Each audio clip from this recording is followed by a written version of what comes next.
Welcome to everyone. As people are filing in, we'll get started and they can catch up as they come. My name is Rebecca Snyder, and I am the Executive Director of Executive Alliance. And we take strong action to bring women to the table, as we have done today, and are laser focused on the needs of executive women. Through advocacy, education, and mentorship, Executive Alliance accelerates the success and leadership of accomplished women in Maryland. We'll meet our panelists in just a second, but I do want to share a few housekeeping things first. So you may have noticed we are recording this session. There will be time for questions at the end. I'll monitor the chat throughout our time together and bring questions to Luwanda and the panelists as time allows at the end. I also would note that we are in a meeting format just to keep things a little cozy, but that means everyone must mute themselves if they are not speaking. Sarah Mogul is going to be the trusty assistant there to let people in, and maybe she'll mute people as we go along if necessary.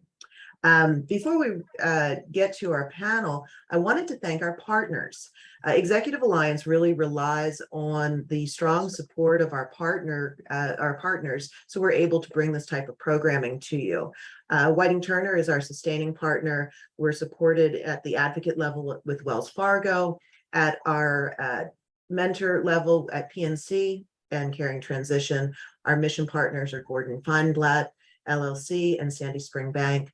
Our member partners include Girls on the Run, the Greater Baltimore Business Bureau, National Kidney Foundation serving Maryland and Delaware, and Inline LLC.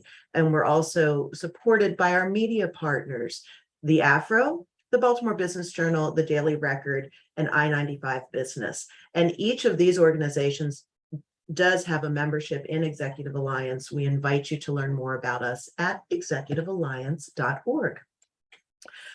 While I have all of your attention, I do want to note that we have two great public events coming up. We do have public events throughout the year, in addition to member-only events. Next Monday, same time, 10 a.m., we're going to be doing a pulse check on Maryland's business and DEIB. We've convened an amazing panel: Nettie Perez from McCormick, Maria Darby, our moderator from Darby Enterprises, Stephanie Baker from WEPA, and Janice Murray, formerly of Exelon and now a freelance DEIB consultant, will come together to really see where we are in this journey and make sure that we all understand what's worked and what hasn't worked. So I think that'll be an excellent event if you're free next Monday at 10. And then, of course, I hope you all have marked your calendar. October 11th, our 27th annual Women of Excellence event is coming up at Martin's West. You will spend the evening mixing with Maryland's business community and being inspired, engaged, and transformed with our keynote speaker, Jackie Ensinger, author of Spark Brilliance. And her program is all about the brain science of positivity and how you can use that to spark brilliance in yourself and in your team. So that's a not to be missed event. And now, I feel like that's all of my my chitter chatting for the day. You can see all of our events at executivealliance.org/events, and I invite you to learn more about us. And so now we're here, and I'm super excited about it. We've brought our distinguished panel here today because women contribute to today's political dialogue with solid skills, diverse perspectives, all the wonderful things that women bring to the table. But too often, women are underrepresented in political office. So today we'll discuss what drove each of our panelists to run for office, what it takes to run for political office as a woman, as well as the challenges and successes each of them faced. I'm going to introduce Lawanda Jenkins, our moderator, and then she's going to take it from there. So Lawanda brings an unparalleled breadth of experience in the public and private sectors. She served in various state government positions and administrations, including cabinet level secretary in the O'Malley administration, the president's office at Coppin State University, the Greater Baltimore Committee leadership, Executive Alliance. She's a former executive director here. The Cordish Companies, Care First, Blue Cross Blue Shield, and the Baltimore Sun. She's a well-respected professional with over 35 years of results-driven experience. And her background includes work in the areas of government relations, small and minority business enterprise, program development, and corporate social responsibility. Lawanda was a Democratic candidate for lieutenant governor and running mate to State Senator Richard Madaleno in the 2018 Maryland gubernatorial primary. So she has some really sort of direct experience with this topic. So Lawanda, I'm going to hand it over to you. Great. Thank you, Rebecca. And good morning, everyone. This is an exciting forum and right in the wheelhouse for Executive Alliance to host this topic. And I am, in fact, proud to be a kindred spirit with this amazing panel of women who are out there running for office, holding office, and doing great things in the public sector. So let's find out who they are. I'm going to let them introduce themselves because part of the political process is stumping, and they all know how to introduce themselves. So we are going to go around the horn, and I'm going to throw it first to Kelly Schulz, because that's the person next to me on the Brady Bunch screen. So Kelly, please tell us who you are. Great, thank you so much, Luwanda, and it's great to be here. My name is Kelly Schulz. Most recently, I was a Republican candidate for governor in the primary. Had a wonderful time doing that. Prior to that, I served 2 terms with the Hogan administration. I was first the labor secretary, the first female labor secretary in the state of Maryland. And then in 2019, I became the first female commerce secretary in the state of Maryland. I first ran for office in 2010, serving in the Maryland House of Delegates, representing my district in Frederick County. I don't know, I usually Google it every time. So, hi, Joe. So I just wanted to say that it's great to be here and can't wait to have this wonderful discussion. I am also the proud mother of 2 men now in my life, 2 wonderful daughter-in-laws and a great, wonderful grandson. Thank you. Great. Thank you, Kelly. Let me move to Baltimore City to Councilwoman Odette Ramos. Hi, good morning, everybody. Odette Ramos, Baltimore City Council. I'm in my office, so you might hear some background because there's a lot happening over here. Never a dull moment. I'm the councilwoman for the 14th district. I'm new to the council. I've been here almost 2 years, but not new to Baltimore. I've been in Baltimore for 30 years. Prior to being on the city council, I was the executive director of the Community Development Network of Maryland, working on issues around vacant properties, keeping people in their homes, and addressing tax sales. So I'm excited to bring that to the council and have been working very hard on that as well. And I'm also the first Hispanic elected official in Baltimore City. So that carries an additional exciting opportunity and responsibility. So thanks for having me here today. Thank you, Odette. Now I'm going to move to my sister on the lieutenant governor path. That's a special role. Michelle Siri. Thank you so much, Luwanda. It is such a pleasure to be here. Good morning, everybody. I'm Michelle Siri. I am an attorney, a women's rights and reproductive rights advocate, currently the executive director of the Women's Law Center of Maryland. And it was my proud honor to run for lieutenant governor with John King's gubernatorial campaign this past Democratic primary. Obviously, we did not make it through the primary, but it was an amazing experience. I'm really excited to be here with you all to share a little bit about that and a little bit more about myself. Great. Thank you, Michelle. And I saved the Honorable Brooke Lierman, the woman who is still in the race and running the race really hard. And we're real excited about your candidacy for comptroller. Brooke, please introduce yourself. Thank you so much. It's great to see you, Luwanda, and everybody on this panel. It's an honor to be on with all of you. I'm Brooke Lehrman. I'm a civil rights and disability rights attorney. I am a mom of 2, and I am a state delegate. I've served for the past 8 years in the Maryland House of Delegates representing District 46 in Baltimore City, and thrilled to be the Democratic nominee for state comptroller. Not a position that most people wake up in the morning thinking about, but really excited about the incredible potential that exists in the office, and thrilled to be here with all of you. Thanks. Great. Thank you all. So let's get into the conversation. Just a few housekeeping notes as others are joining us. Please keep your Zooms muted. And please think about some questions that you'd like to ask, because this is a conversation. And so we'll be pulling questions out of the chat. So let's set the table for just a moment, because Maryland is a great state for a variety of reasons, but it's also a great state for women. And just to give you an idea about the stats that kind of make up the political landscape for women, women in Maryland make up 51% of the state's population and make up 59% of Democratic voters and 48% of the state's Republican voters. So we are at the table when it comes to voting. We rank 5th in the country for the population, the proportion of women lawmakers. We make up 43.6% of the state legislature, and that's an impressive figure, because you've got to be in the seat in the state chambers to really affect change at the state level. So we're in a good position there. But despite that, Maryland has only had one woman who's ever been elected statewide, and that was Kathleen Kennedy Townsend, who was lieutenant governor back in the late 90s, early 2000 through 2003. So we've got some work to do. Hopefully we'll change that with Brooke Lierman. So that'll move that stat up a little. And here's an interesting stat at the congressional level. Our Shiro, Maryland Senator Barbara Mikulski, believe it or not, is the first Democratic woman to win and hold a Senate seat that was not previously held by her husband. So that's another dynamic that under supports the pathway to women in elective office. Sometimes it's by way of her husband. So that's an interesting stat.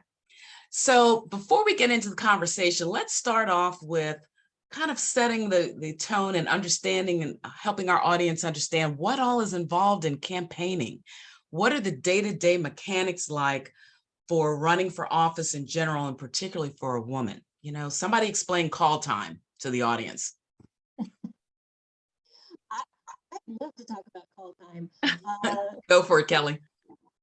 Call time was something that, was,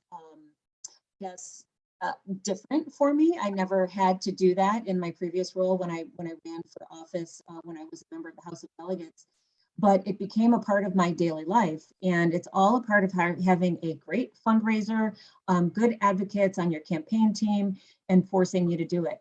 And we came up with our campaign because we started in the middle of the COVID year. We started doing Zoom call time. And so we have a really unique way of me and my fundraiser being able to make the calls together, but we did it during Zoom. And I was able to have live conversations with my potential donors, and she was able to make notes and do lots of great things, but it was routine. We did it every day. And there was a lot of voice messages left. I was very, very fortunate to have a very dedicated and experienced team working with me with my fundraising activities. And we, as a Republican candidate, we raised more money, about $3 million, more money than any non-incumbent Republican that's ever run in the state of Maryland. There was an interesting factoid that I got when I visited some sitting governors, Republican governors across the nation. And they told me, a couple of them said the same thing. They said there's two types of candidates. The one candidate gets up and makes calls every day and raises money. The other candidate is the loser. So it was funny, and I obviously ultimately did not succeed in my primary, but it is such an important part for the path of the campaign. It's uncomfortable, but it's definitely needed. Absolutely. And we know that female candidates oftentimes struggle in comparison to men in terms of raising money. And oftentimes women, we don't ask for what we need. So call time can be interesting for a female candidate because you have to overcome some of those kind of innate tendencies that we have about asking for things. Beyond call time, I mean, how is campaigning a little bit different for women versus male candidates? Others of you who are fresh out of the campaigning process, Can I add something about call time? Because I actually think this is really, really important and is one of the things that I think does hold women back from being successful. And that's that the vast majority, the biggest donors in our state and nationally are all men. And so when I'm doing call time, which I do, several hours a day, we're literally just calling people, often people I've never met. And I'm talking to them about, asking for their support and asking for them to make a contribution to my campaign, I'm usually calling men. And when women do donate, they donate at lower amounts usually. And when they don't, and oftentimes when people donate to women, they donate at lower amounts. And that's why Emily's List was created, because of this huge challenge with, and this is a bipartisan challenge. This is not, partisan in any way, just the challenge of donations. Women traditionally donate more to nonprofits than they do to political campaigns. But at the end of the day, if we want systemic changes, it needs to be done through policymaking. And so I want people to donate to the Women's Law Center, Michelle, but I also want them to donate to, to political campaigns, and, just recognize that if we want to have more political power, part of that is being in political office. And also part of that is, being able to pool our resources and our money together to make sure that, women are at the table and that they're donors and they're supporters. So I think when I look at the list of people I'm going to call today for my 3 hours in call time, it's a lot of men. And so I think that's important to remember when people are thinking about, oh, do I want to donate to a candidate or not? Like, it really matters. So that's all. Excellent points, Brooke. And there's a real hot book out on the market now called Electable: Why America Hasn't Put a Woman in the White House by Ali Vitale. And on the whole chapter around the financing of campaigns, to Brooke's point, men oftentimes will challenge and question whether or not they ought to give to a female candidate's campaign because they're analyzing whether or not they think she can win. And so that tends to suppress some of the dollars coming to female candidates' campaigns. And so that is an obstacle that we have to overcome. So the money is, yes, Michelle. And you might actually be getting to this later, but I think this ties into a conversation that, the panelists had offline, which was, the idea of finances and what it means as a working woman. I could not afford to quit my job to run for office. And I thought about that, and I thought about, well, if I was running at the top of the ticket, how would I even do that? How could I take that full-time leave of absence? And so it is something that you really need to kind of think about and plan through. And, I managed to make a situation that worked by taking, a reduction in time, but still working my day job, which meant, 18-hour days of, 9 hours of campaign and then trying to get a full day of Women's Law Center work. But it's something to take into consideration. And I think it's something that women seem to have a bigger struggle with. It's really an issue, I think, generally, and again, not a partisan issue at all. But it is something that, I had to really struggle with, and I saw other folks and tried to figure out, how are people doing this? And so it's just something, like I said, to think about and try and figure out planning for the future if you want to run for office. Absolutely, Michelle. You've stretched us into the economics around running and how that plays out for women, because we tend to hold on to all of our roles when we make the decision to run for office, whereas men will let go of their other roles and focus solely on the campaigning. As women, we are still someone's mother, we are still someone's daughter, aunt, caregiver, homemaker, and we're still trying to figure out how we're going to get that dinner on the table and then run to the political events and make sure we have babysitting for our children. So we're trying to do all of that. I want to let you all talk more about that, because you were living it most recently. And again, the differences between women in these roles and men as it relates to campaigning. I know, Odette, you had some really creative and innovative stories around managing all of that, and share that with the audience, because it does matter. It does make a difference in terms of how we show up as candidates. Yeah, I mean, I had to really create a network, and Brooke was part of it. So I had to create the Mom Squad. I had all my mom friends took my daughter on the weekends so that I could door knock. This was 2 years ago, prior to COVID. And that was invaluable. It helped to keep her entertained. And I got to, know that she was in a good place. And my husband works on the weekends. So it was, I was, so thankful to everybody who just took on another kid for a weekend or a few hours, and that was great. So I want to thank Brooke for that, and several other moms who took my daughter. But that's what we have to do, you know, when we run for this. And I ended up taking 6 months of leave from my job, but I could, and not everybody can. And so that's you know, something that we have to think about. And then also, of course, we always have to think about, you know, making sure that our children are taken care of and all of that. So, I mean, I was just very lucky to be able to create that network. But that's what we have to do. We have to create our networks to be able to do this. And it continues through, I mean, I've been here for almost 2 years and still rely on, you know, a lot of the network to make sure that, and people are happy to do it. I mean, a lot of women have been just, you know, yep, whatever you need. I can't help you with money, but I can help you to take your kid for a little while. So I think that that's, sometimes we just have to create that because I don't want anybody to think that they, you know, can't do this. I think everybody should be able to think that they can. It's just that we have to think it through a little bit more and create those networks and support systems to be able to make sure that it can be done.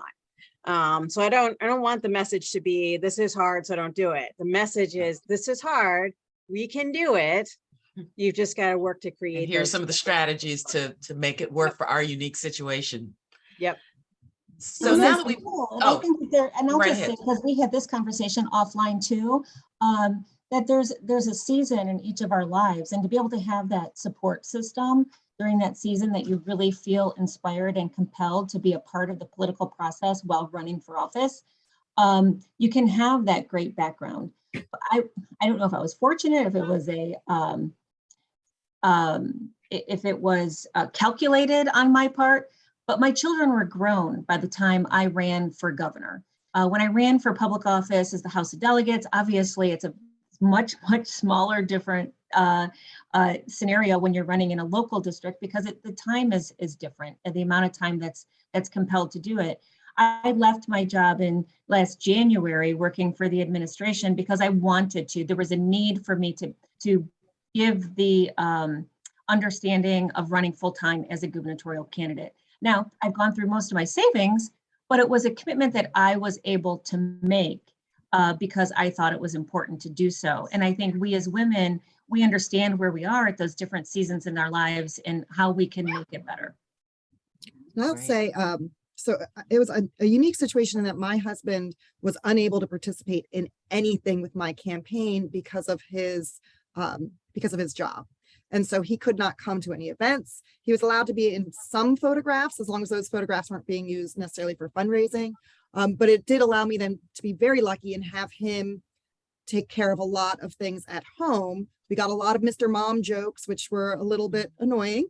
But I will say this, there is nothing that tastes better than a meal that I had nothing to even think about, right? Especially after 15 years of doing all the dinners. And even on the nights that I wasn't home, my husband would cook, but I would tell him what to make. I would buy him the groceries. I would send him the recipes. And that just stopped for 7 months. I would just show up and there would be food there. And the great thing is that now that I'm off the campaign, now we take a week on and a week off. So this week I have not had to do the grocery shopping, the meal planning, or the cooking. And because we all know he can do it now, but it's He figured it out. That's what I needed at that time. And I was very lucky to have that partner. And, and because of that seasons of life, like Kelly was saying, right. My kids were old enough to, they just needed a driver someplace. And I needed someone that could cook for me and take that mental load off. So it's finding whatever you need to do it.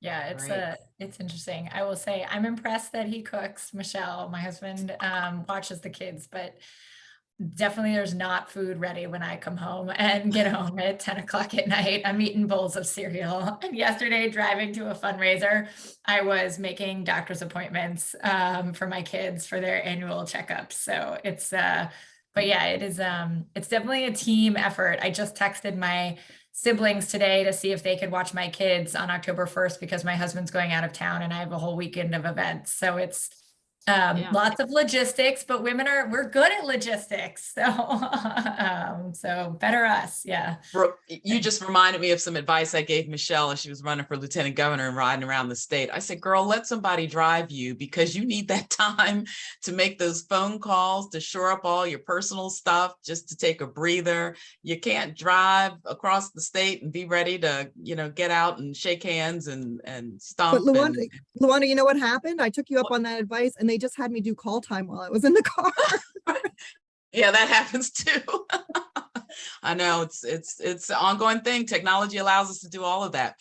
Absolutely. Well, we've kind of defined and described a little bit about what it looks like for a female candidate, a woman candidate to campaign. Let's ease into, kind of the elephant in the room. And that is, what are the barriers and perceptions that impact women running for office? Does sexism factor into all of this? Let's get right into it, ladies. Let's just take it there. What are the barriers that you're dealing with when you're running for office? Lawanda, it was really interesting because when I first ran for office in 2010, I never felt the barriers. I didn't really feel that. And in my professional career throughout my life, I hadn't really felt it. But when I started on that call time a year and a half ago, and I started talking to potential donors and people to support me, I felt it for the very first time. I had donors that said to me, well, Kelly, I think it's probably about the right time for a girl to be governor. I think we can do that.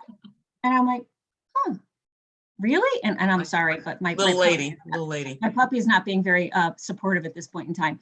But it was interesting that was the first time in my career, whether in the private or the public sector, that somebody really sat back and mentioned that I was a girl. And I'm like, oh, well, thanks for noticing that I'm a woman that has a history of, good qualifications and experience. But that was the first time. And I did not anticipate that being a barrier. And in the end, people, supported the idea, but it was something that was on people's minds, which was very interesting to me. Good. Yeah. Who else? I mean, we had some great offline conversations about this one. What about the optics? Women have to deal with the optics of running for office. Men, all they have to do is pick out the color tie that they need to wear that day. The campaign team will tell them what color tie to wear, and they'll bring 3 or 4 of them for them to change out. But women, we've got to figure out, is it okay to wear pants? Should I wear a dress? Should I wear a skirt? What to do with the hair?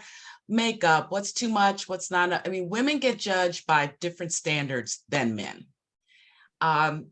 Ladies, how did you handle that? We talked about it before that, I was doing a cleanup event in Baltimore City, picking up trash, and yet they had me wear makeup because might be pictures. And I was like, this is the most ridiculous thing. Like normally I don't wear makeup that often. Even my hair, they never actually would have told me. I think a lot of it is internalized, but I wore my hair straight for most of the campaign. And even this morning, I was like, should I wear my hair straight? I'm like, it is humid out. Wearing it curly is so much easier. But, and especially for women of color, of course, I mean, I can't even imagine, but, the natural hair has been a challenge and something that, folks have had to fight back against. But I've internalized that myself I feel like it's not as professional, right? And so there's all sorts of things like that either were put upon us, like you need to wear this color and that color and don't wear a dress, wear pants, just like Lawanda was saying, wear makeup. And then a lot of it, I think, though, is also just internalized from years of living in society. So no one had to tell me to be self-conscious or to, do these things. It's just how we live. Exactly. Mine was not internalized. Mine was like full blown, Kelly, you should not wear your hair like that. I received emails. I received a 3-page email one day telling me exactly how I was supposed to look. And people all the time, you should wear more pantsuits. Oh no, you shouldn't wear those pantsuits. You should wear more skirts, and depending on the community that you go into. And it's hard to be a woman and to be able to fit into the standards. And I think that was something that was also very, very surprising to me. People had a very set, specific look that they thought female elected officials should look like. And your hair, it's not so great, Kelly. You know, I just don't like that whole shoulder length look. You should get a Dorothy Hamill, is what somebody told me. And I'm like, a Dorothy Hamill? We're going back to the 70s and 80s. But they very much, everybody had, I remember, and this is going to be shocking to some people, when one of the pictures that I took, they said, well, why is Kelly wearing, you know, that big jacket? And somebody responded, well, it's probably because of the cellulite. Now, I know that men would never have to deal with questions of whether or not they have cellulite. And I'm 53 years old and I'm proud of everything that I've been able to do. And I'm happy to support that. But women, and women sometimes are much harder on each other than other, like Yeah. men. And it takes away from our ability to talk about the issues when people are focusing on what we look like and what we're wearing. I think I shared, but, you know, my candidate and I both have had silver hair. And, you know, silver hair on men is considered distinguished and it's considered old on women. So I was kind of asked to just keep coloring my hair a little bit through the campaign until we, you know, for all the photos. And I'm like, okay, but yeah, it does challenge you to try to maintain your authenticity, but also the optics of wanting to look, you know, you want to look presentable in all the photos, and it is a challenge. It is definitely a challenge. So let's talk about some the psycho aspect of this. You know, women are considered to be, tend to be more risk averse. And we often feel like before we can put ourselves out there to run, we've got to check all the boxes. We have to make sure that we really fit the qualification role. Men, on the other hand, they just look for all the reasons for why they can win and how they're going to win. They take that sports approach to it, and they just throw themselves out there and they do it. Ladies, talk about that a little bit. How does that either help us or hinder us in the political process? This concept of being risk averse, how do we deal with that? Don't all jump in there at You once. mean that, like, you mean people don't want to put themselves out there? Right. Does that factor hold us back? The fact that we are, you know, we're putting a lot of pressure on ourselves to make sure that we feel that we're fit to run. Do you think that has held a lot of women back from running? Do you think how does it affect us as candidates? How does that affect the perception that's out there of women as candidates? Yeah, I mean, I think I would say that, I mean, this is just my personal experience, but I do believe that I need to feel like personally that I am qualified to do something before I do it. And my level of being qualified for something is probably lower than, say, my brother's. And so, you know, I mean, I do think this is similar to, you know, to like people questioning like Hillary Clinton's qualifications to be president, or, you know, so, but I do think that, and this is a huge generalization, but, you know, I think there is a tendency to believe that, you know, men sort of wake up in the morning and think, oh, I could go run for president. And there's I think the general saying is that women have to be asked, or it's suggested to them, oh, you know, you should do this, you should consider this. Certainly there were people who I respect in my life who said to me, Brooke, you should consider running for office, before I ran for state delegate. And that was really important to me, being able to have the self-confidence to believe that I could do it. And, you know, I will say on the campaign trail running for state comptroller, a lot of people ask me, well, you're not an accountant, like you're not qualified to be comptroller. And I'll remind them that, in fact, you know, our comptrollers are not accountants. We are not doing people's taxes individually. And this is a policy and, you know, role. I mean, it's a managerial and executive position. And that Peter Francho was also on the appropriations committee like I was, and, you know, and was a member of the General Assembly like I was. And frankly, so was Lily Goldstein. But so it's, you know, it is, I think, sometimes reminding people, you know, I do get questions about my qualifications, and I do have to then remind people that, hey, guess what? Like the men who did this position before me and the gentleman who serves now, like had very similar qualifications. And, you know, I do procurement law in my law firm, and I chair the oversight committee on pensions, and I was on the appropriations committee. Like I'm, you know, very well qualified. So, but I do personally, for me, I need to be able to feel like I know, like I was qualified to run, and I do believe I'm qualified. So, but yes, generally, I think that I think women are questioned more about their qualifications than our counterparts.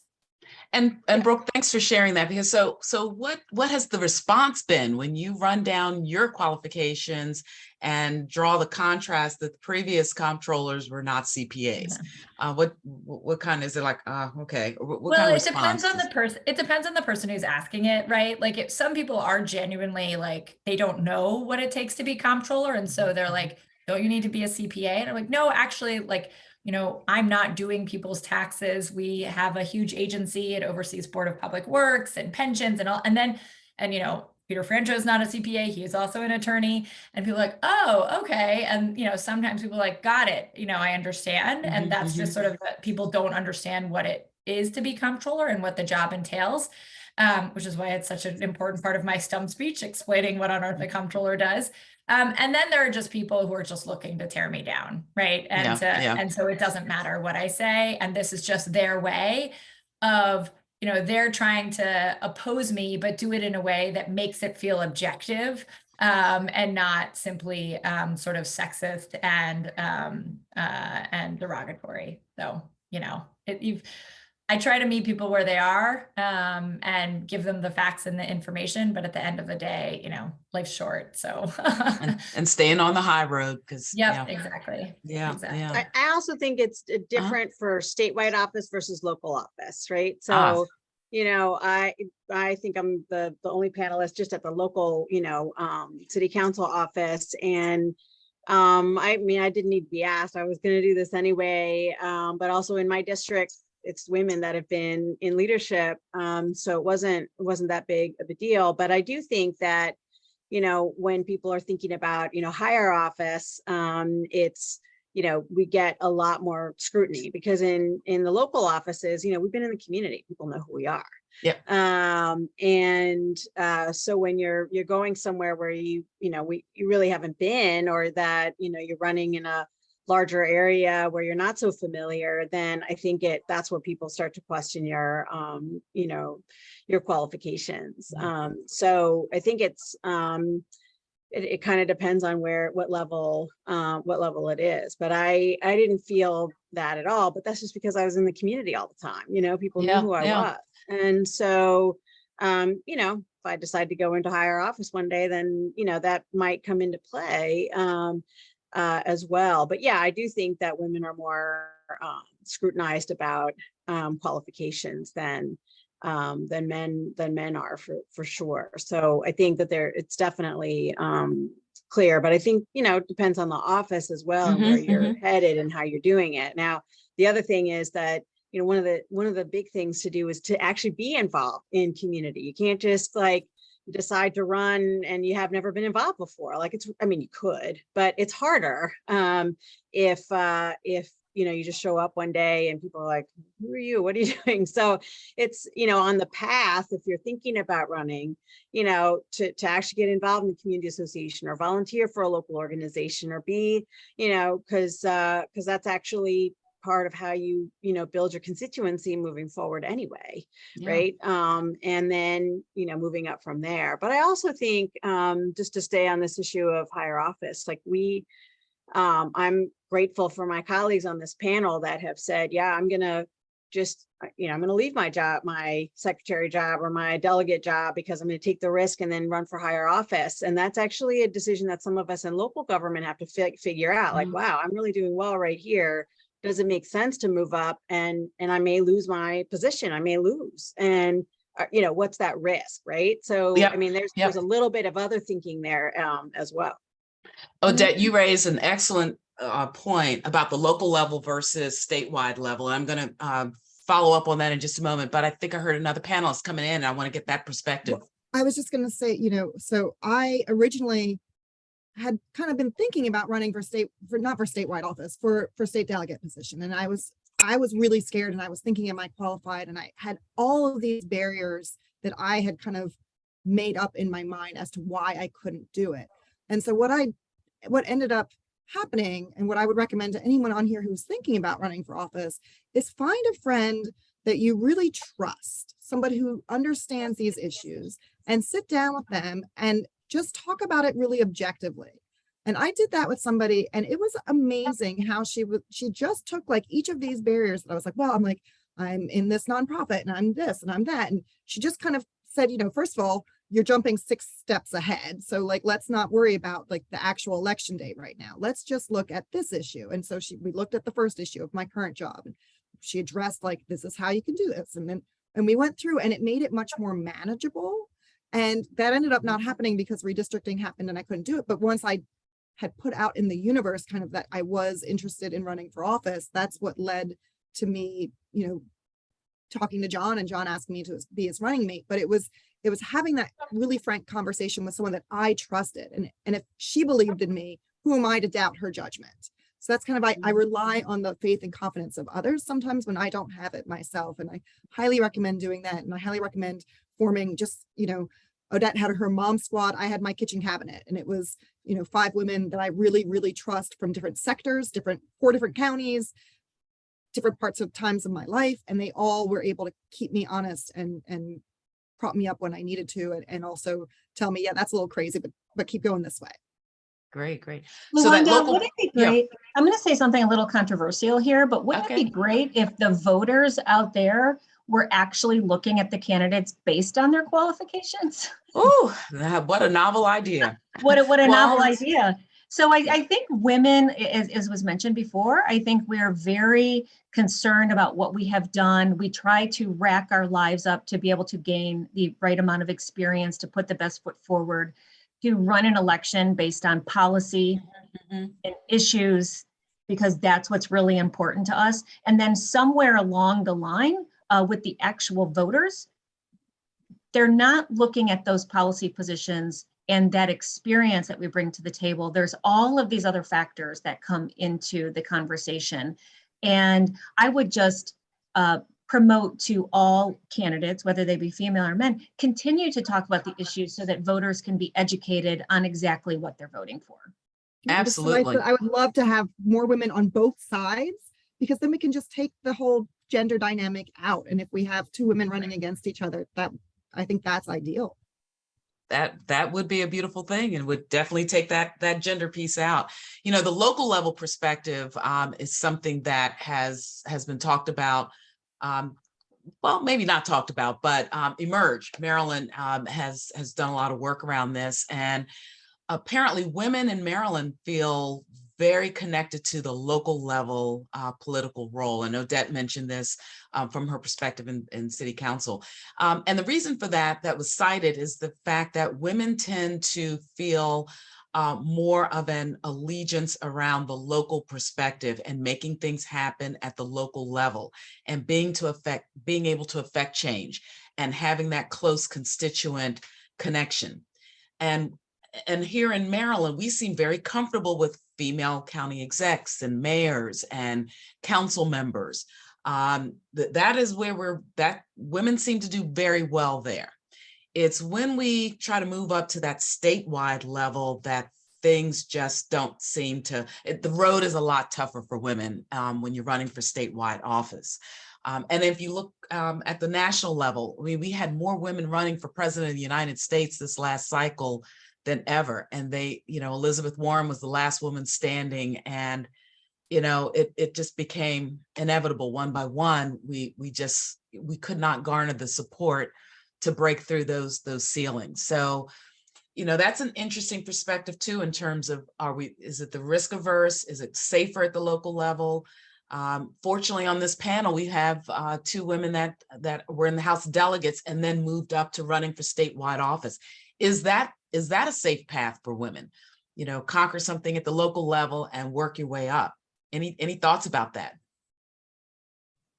Well, I definitely think having that local experience, whether you're a man or a woman, I think being able to understand locally what government looks like before you run for a statewide office, I think is a benefit. It provides a comfort level, but it also gives you the experience of understanding what some of those major issues are, having already worked within the realm. Somebody running for a statewide office without having political experience, I can see where, there's the path to that. We've seen it previously, but I think that the comfort level and the level of experience definitely helps at the local level to get your feet under your ground. Great, great. So we spent a lot of time. Sorry, Oh, Luwanda, go I was ahead, just gonna Michelle. give just being the person that went and ran for statewide office, having zero political experience, it clearly wasn't my plan. It was an opportunity that I couldn't pass up. But I will say this now, the things that scared me the most about running for delegate aren't as scary, right? I still know I know it's going to be hard work. I actually have a better understanding of how hard it really is now. But, you know, the idea of, I mean, it's not even a whole county. I'm like, I think that's more manageable now. Like the elephant, you can bite that down. Right. It's not nearly as terrifying. Not suggesting that everyone just run out and run for statewide office, because that was super overwhelming, having never done anything. But I also at least got the benefit of having a really great team that I would not have had otherwise, that kind of taught me how to do things. I mean, I was very much a novice of it all. And the honor factor, you know, when you're running at a statewide level, the honor factor, you know, it's an incredible honor.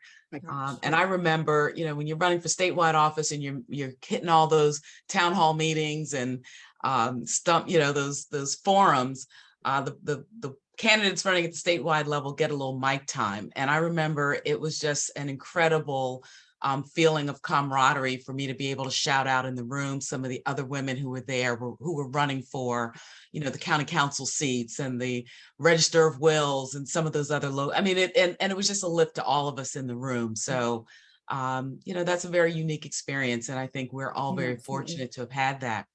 So I'm going to shift over to what are some of the things we ought to be thinking about moving forward, because we've identified the landscape, the challenges, some of the barriers, but the real value in this conversation is to think forward about that. And I want you to think about that, ladies, because that's where we're going to spend the rest of our time. But I want to check in with Rebecca to see if there are any questions coming up in the chats. I've seen some real supportive rah-rah comments. Thank you all for putting those in the chat. But if there are any questions out there, I want to get those in as well before we talk about what the future might look like.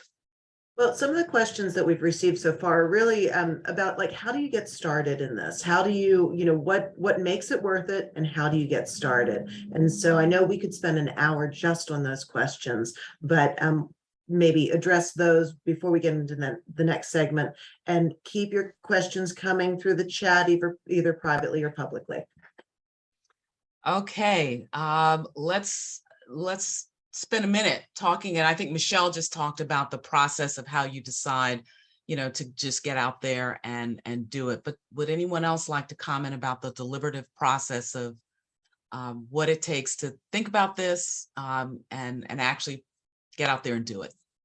Well, one of the things that I ended up doing, because I had been you know, already doing a lot of good work in the city and statewide in my, you know, previous role, you know, doing advocacy. So the question was, you know, can we make more of a difference doing that than doing this? You know, some people ask me, well, you just did the Affordable Housing Trust Fund, you did all this great stuff. Why are you want to run for office? And, you know, it's to me, I thought, well, you know, I might be able to actually make more of a difference. And I've taken a lot of that experience with me in this office. You know, I didn't ask my husband for permission. I just said, we're going to do this, and, you know, let's make that happen. And again, for me, you know, in my district, you know, women run. And when I decided, my predecessor was retiring after several years, and I was grateful for her support. So I knew then that, you know, we could possibly make this happen, but we had to really work hard and make the sacrifices in order to do it. And then, you know, if there's another opportunity moving up, you know, that's when you have to do those, you know, here's all the things that we want to do, here's the pros and cons, here's, you know, everything that we need to consider, because it is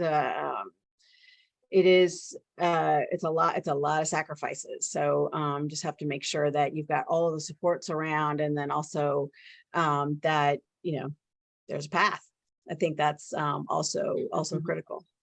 Exactly. I think women are natural advocates, just our nature. We are advocates for everybody in our universe. And I think that puts us in a great position to meet a lot of people and to come in contact with people who are also great advocates. And for me, going back 20 years, just being a part of the advocacy groups that I felt empowered by at the time, whether it was with my children's educational system, I surrounded myself and was very involved with in my case, the Republican Party, the Republican State Party, the women Republicans around the state, and understanding from them and kind of watching those scenarios, having been an advocate for previous elected officials and had been a grassroots advocate and worked and knocked on doors, it really provides you with that background in order to be able to know what's going on for you. And not everybody has to do that. But I think, and I'm sure everybody because Michelle had mentioned it a couple of minutes ago, it's about the team that you put together, because running for office does not begin and end with any of us on this meeting, right? Brooke is not running her campaign by herself. She has an amazing team around her. Everybody else has an amazing team in order to be able to do certain things. And women have to be empowered to find the best and brightest when it comes to building a team, because that's how you're ultimately going to be successful. And I think women have a natural ability to bring in lots of team members in order to be able to do that. So actually executing a campaign comes down to your ability to gather people that can do what you need to have done and understanding where your values lie. Great points, great points. There's a theme emerging in the chat, and it has to do with media. And the question is, how do you feel about the coverage of how you're covered as a female candidate by the media? Do you feel that the media covers women running for office differently than men?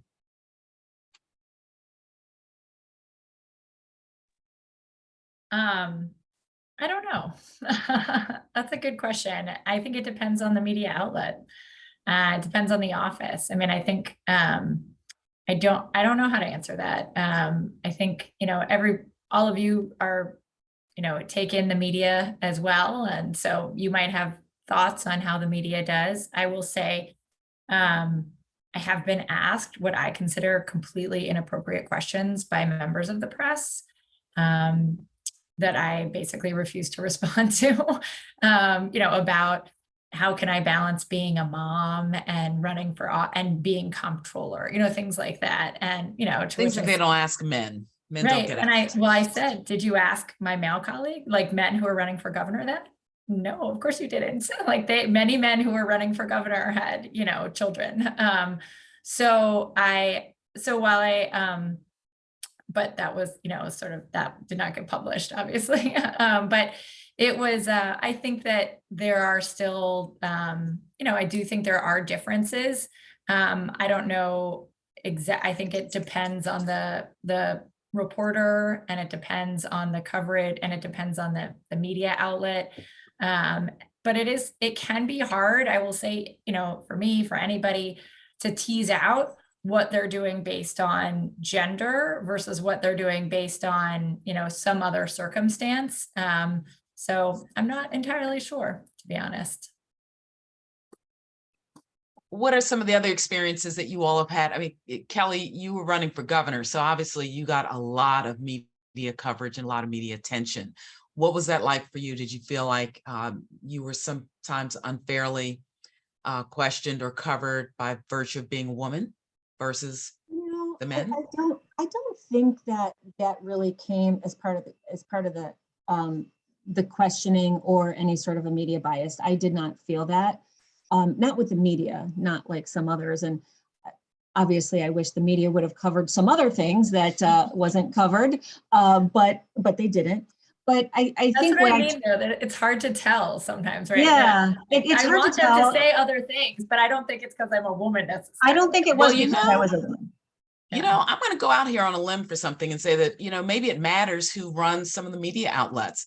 And on the print side, we're fortunate in Maryland that we've got a squad of female publishers, between Daily Record, BBJ, the Afro, you've got, and other local papers, you've got women who are on assignment desk and who are covering, the political reporters. And perhaps there's a spirit of balance and fairness, because we're fortunate enough to have so many women in high levels of the media outlets here in Maryland. So kudos to those females and women in the media. All right, where are we going Sorry, next? I didn't mean to interrupt, Kelly. I Oh. totally interrupted you. She was just saying it much more clearer than I was. I wanted to say, yes, that. All right, so, we're always good at the Monday morning quarterback and kind of analyzing the path that we've been on. Let's look ahead a little bit. What could make a difference for women running for elective office? How can we band together? What are some of the strategies that might serve us well as women in this political pond? Go ahead, Kelly. I think you unmuted first. Well, I have a list of my along. First of all, we learned this back in middle school and high school, right? We are some of our worst enemies, us girls together, when we get into a room. And I think that we need to be able to support other female candidates, no matter where they are. We need to be able to get behind them. We need to be able to understand that we are more alike than we are different. And we have got to stop putting each other down. Women can be each other's greatest mentors, because some of us, depending on where we are, we've gone through some great experiences together that, quite frankly, our male counterparts have not gone through, and likewise for them. So being able to find great female mentors that are just going to lift you up as opposed to try to tear someone down, I think is hugely important. Because when Lawanda, you had on your first screen, when you opened up, I get insulted sometimes when people tell me that I'm a minority because I'm a woman. And I'm like, no. Go look at the numbers. We make up 51%. I'm the majority, almost 52%, right? All And right. so we want to be able to make sure that together we have these issues that are really important to us, and we need to connect on some very human levels and stop trying to tear people down on silly stuff like you wear too much eye makeup, or I don't like the color of your hair, right? That's what we have to stop doing as women. Absolutely. For anyone that's thinking of running for office, I think just don't be afraid to not win.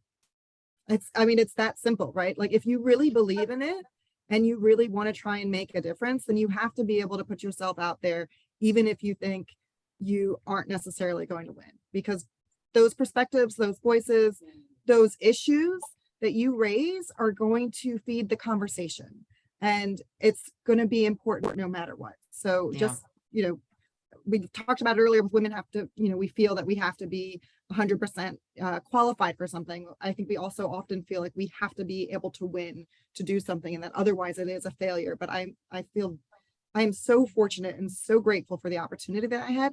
And it was nothing but an amazing experience. And I am proud to have been able to bring issues to the table that maybe weren't otherwise getting the attention and focus that they needed. I am proud to have been able to partner with somebody that I believed full-heartedly would have been a wonderful leader. And I'm just really grateful for that learning experience and to have gotten to know so many amazing people across the state. So not winning isn't the same as failing. And Michelle, the polls, we live and die by these polls, particularly when you're running at a statewide level, and politics is a fast moving train. Things happen, they happen quickly, and they change the whole trajectory. I mean, the 2018 gubernatorial cycle, unfortunately, one of the leading candidates died while campaigning in office, County Exec Kevin Cabinets. That shifted the numbers, and it also opened up a path for another woman. His running mate then stepped up to the top of the ticket, and quickly Valerie Irvin had to make a decision about whether or not she was going to carry on and run it at the governor's top of the ticket. And that put two women running for governor in Maryland in that cycle, and it just changed things. So you just never know. You just never know. Sometimes you have to have faith, and you have to summon the courage to get out there and do it. Any other thoughts about how to change the landscape and the narrative moving forward? I know Odette had a lot of good ideas about the coalition building and the mentoring. We have got to open up the doors for each other and pull us along, because that's what men do. That's what, and succession planning. Some thoughts about that from a firsthand perspective. Yeah, I mean, I think we do need to build the bench. I think we need to be much more intentional about it. And I think it's up to us who are here to make sure that we're bringing somebody along, or more than one person along. So, you know, we do have Emerge Maryland, which has been an organization that works with Democratic women to get them trained up.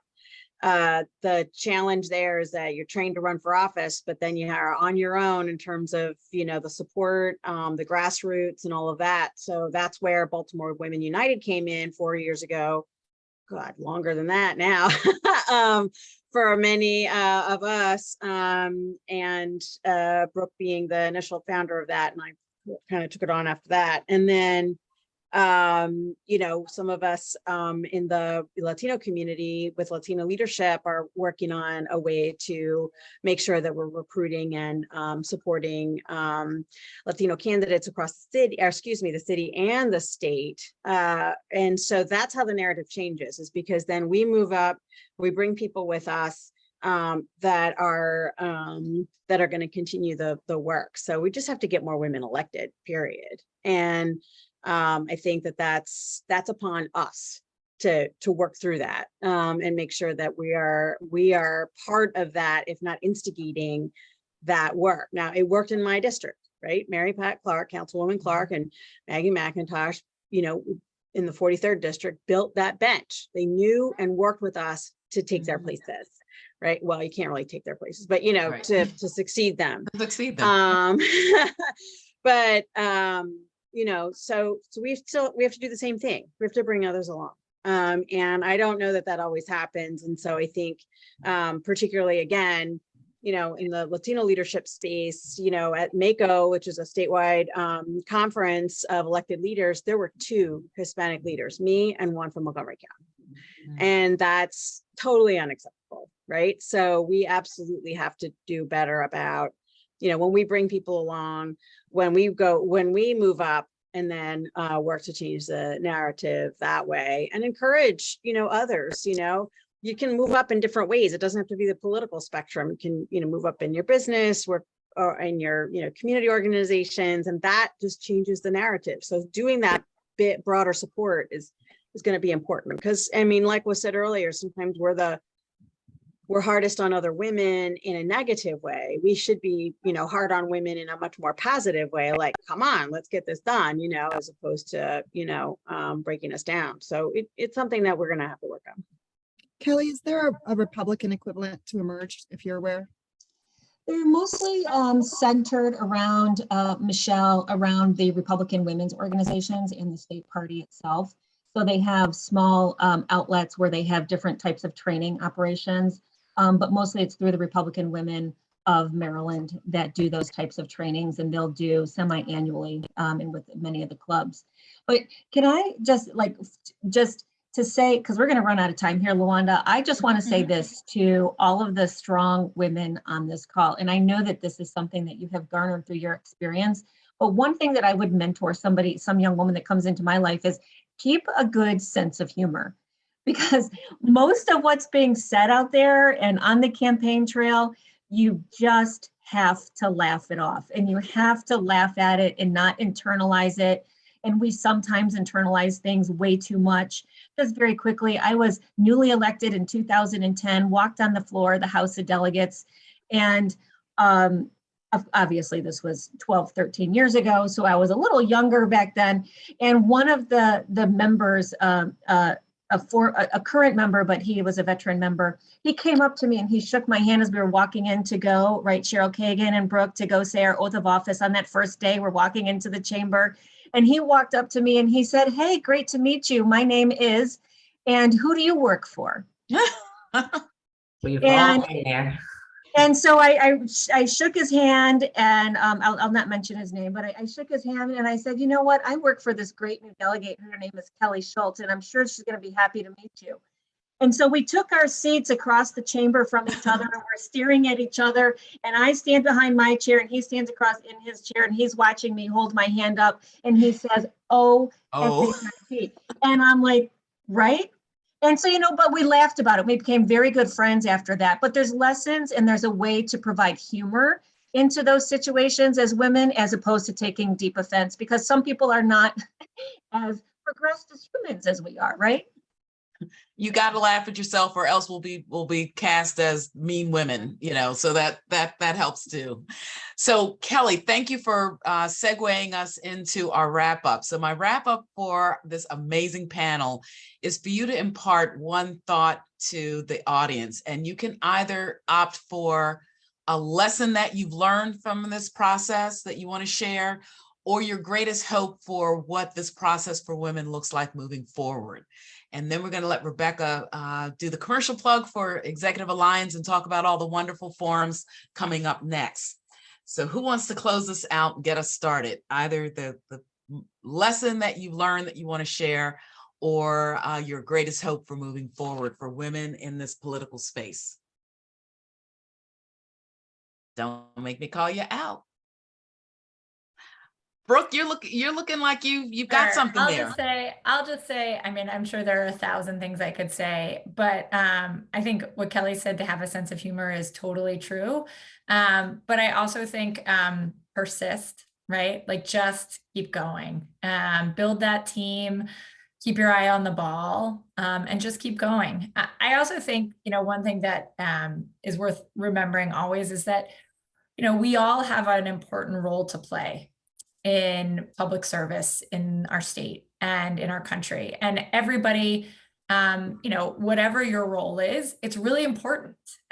Maybe your role isn't running for office. Maybe your role is being a chief of staff. Maybe your role isn't being a chief of staff. Maybe it's making sure that your best friend can run for office, and you're really good at picking out outfits, and you make sure she always looks amazing for the cameras, like whatever it is, like all of those roles are really important and really matter. And so we need everybody involved. And there's a way for everybody to be involved. And so, persist, have a sense of humor, find your way of being involved. And that's how we make good things happen. Great thoughts. Who wants to go next? Lesson or hope for the future? So I talked a lot on the campaign trail about, why I wanted to partake in running for office and how I think of it as an act of public service. And it really stems from, I think for me personally, and I talked about this on the campaign a lot, is, I'm a first generation Iranian American. And so we actually fled Iran in '79. I mean, I was born here, but moved there when I was 2 months old and had to flee as a toddler. A fundamentalist regime. And so for me, this idea of women's rights, this idea of equality has really been just a core part of my personality. I mean, I just lived in that shadow of what can happen. And so for me, it's about not taking things for granted. And so I think if you want to run for office, find that why and know what it is that's really driving you to do it. Because if it's just the ego, it's a really hard thing to do for that ego purpose, right? There are other things that you can do to feed that ego. But if you really are invested in whatever it is that's really fueling you, I think that'll help keep you going. And then, like I mentioned again, surround yourself with those people and be strategic about it. It wasn't necessarily my best friend, because I think my best friend might not have been as objective as I would have liked her. She was great when I was really stressed and just needed a friend to talk to, but I picked folks to surround myself for my little kitchen cabinet that I knew had different perspectives and would tell me things straightforward and that I could rely on. And so that's really my two things of advice: is find your why, and then find those people that'll help keep you honest. Thanks, Michelle. Odette, soundbite it down for me.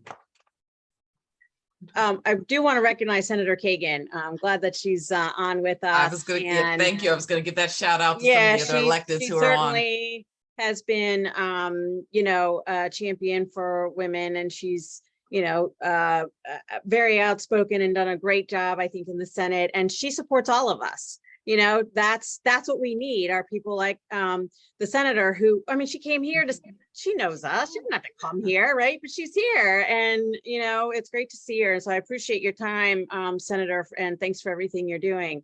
But that's the kind of thing that I think we need to continue to do, is support each other. And the more that we can support each other in whatever role. I mean, I do actually have somebody who started looking at me on TV and saying, you're not going to wear that anymore. So she's in charge, because so we always have to have all of these people that really support us. And it's very hard for women to ask for help, right? So we're just gonna have to do it. And in order to know that you want to make a difference in people's lives and go through public service. So it's going to take a lot of people to help get you there, and people believe in you. That's just, because you're already here. So I think it's just important to understand and do that. And then once you're here, you got to bring somebody with you, and you've got to support everybody else. But also, be ready for the tough stuff. Like yesterday sucked for me. Okay. I don't know if you all heard what happened, but it was terrible. And, I had another, issue in April where somebody else was trying to beat me up. They're going to beat you up. They're going to try. Don't let them. Just keep going. Political cycles can be short, so yes, this too you shall just keep pass. going, because you're going to take the licks on the campaign trail, but then then you're doing the work, and that's when you're going to take more licks. Yeah. You just keep going, and say, you know what, done. I'm going to keep going, and so it's you build that thick skin, and you're going to need it. You're going to need it. That's right. Absolutely. Be brave. Be brave. We can do this. We are brave through every other part of our life, and we can be brave through this. And take the knocks where they come and pick yourself up. I mean, not to use cliches, but I mean, we can move forward with the lessons that we learned and the friends that we make, and be brave. It's a great, wonderful world out there, and so many experiences to have. There is life after this. If your candidacy came to a halt, other doors will open, because there's life after all of this. So with that, ladies, thank you all so much. Thank you for what you're doing. Thank you for leading the way, for being an example, for inspiring us and showing us that we can do it. I want to wish everybody, you can get out there and do your own campaign. Running for office, seeking that seat on a board, starting your own business, making change. We can all have the campaign of our dreams. And these ladies have helped to show the way. So I'm going to turn it over to Rebecca Snyder with Executive Alliance, and wish all of you a powerful and productive day in the political world. On that, Rebecca, tell us what's up next with Executive Alliance. Terrific. Thank you, Luwanda, and thank you to all of our panelists. Before I do my little pitch on Executive Alliance, I did want to recognize Senator Cheryl Kagan. Odette had mentioned her as well. I'm going to quick spotlight her and ask her to share her takeaways, her hope for the future, or last words. Thank you so much, Rebecca. What a great room. And I'm sorry that another meeting prevented me from arriving earlier. Odette, thank you for the kind words. I appreciate it. And I want to say her name in this room, because one of the hardest working candidates I've ever met was Kathy Schulman in District 40. And Odette and I both did a lot to support her, and hopefully she will help. I know she has a very bright future. My two hopes for the future is that there will be a time when two women can run for office against each other and not have anyone call it a cat fight. And my other hope, and that's something we don't control, but something we do control, is women who apologize all the time.